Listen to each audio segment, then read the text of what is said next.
I was born into great wealth, not monetary wealth, but instead the wealth of a loving family.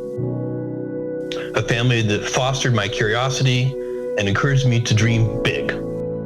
My mom, Jackie, had me when she was a 17-year-old high school student in Albuquerque. Being pregnant in high school was not popular. The school tried to kick her out, but she was allowed to finish after my grandfather negotiated terms with the principal.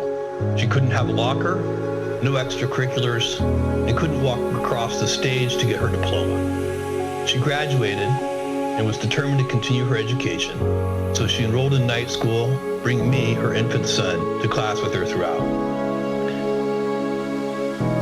My dad's name is Miguel. He adopted me when I was 4.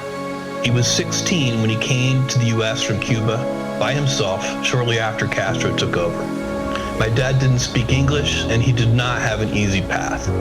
What he did have was grit and determination. He received a scholarship to college in Albuquerque, which is where he met my mom. Together with my grandparents, these hardworking, resourceful, and loving people made me who I am. I walked away from a steady job on Wall Street into a Seattle garage to found Amazon, fully understanding that it might not work. It feels like just yesterday I was driving the packages to the post office myself, dreaming that one day we might afford a forklift. Of course, this great nation of ours is far from perfect. Even as we remember Congressman John Lewis and honor his legacy, we're in the middle of a much-needed race reckoning. We also face the challenges of climate change and income inequality, and we're stumbling through the crisis of a global pandemic.